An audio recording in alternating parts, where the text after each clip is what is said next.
लकड़ी का कटोरा। एक वृद्ध व्यक्ति अपने बहू बेटे के यहाँ शहर रहने गया। उम्र के इस पड़ाव पर वह अत्यंत कमज़ोर हो चुका था। उसके हाथ कांपते थे और दिखाई भी कम देता था। वो एक छोटे से घर में रहते थे। पूरा परिवार और उसका 4 वर्षीय पोता एक साथ डिनर टेबल पर खाना खाते थे। लेकिन वृद्ध होने के कारण उस व्यक्ति को खाने में बड़ी दिक्कत होती थी।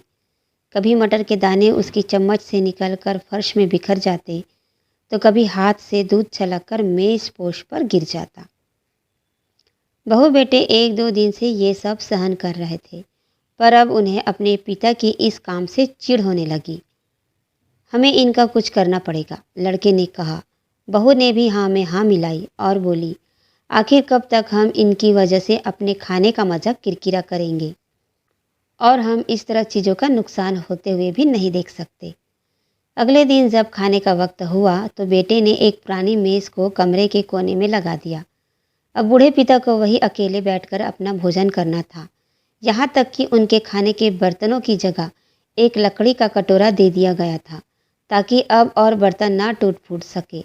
बाकी लोग पहले की तरह ही आराम से बैठकर खाना खाते थे।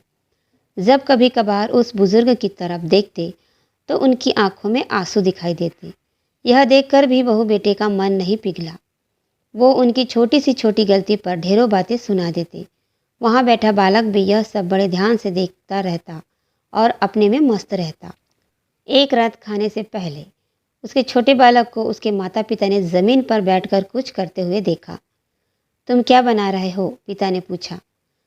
बच्चे ने मासूमियत के साथ उत्तर दिया, अरे मैं तो आप लोगों के लिए एक लकड़ी का कटोरा बना रहा हूँ, ताकि जब मैं बड़ा हो जाऊँ तो आप लोग इसमें खाना खा सके। और वह पुनः अपने काम में लग गया। पर इस बात का उसके माता पिता पर बहुत गहरा असर हुआ। उनके मुंह से एक भी शब्द नहीं निकला और आंखों से आंसू बहने लगे। वो दोनों बिना बोले ही समझ चुके थे कि अब उन्हें क्या करना है। उस रात को वो अपने बूढ़े पिता को वापस डिनर टेबल पर ले आए। उस रात वो अपने बूढ़े पिता को वापस डिनर टेबल पर ले आए और कभी भी उनके साथ अभद्र व्यवहार नहीं किया।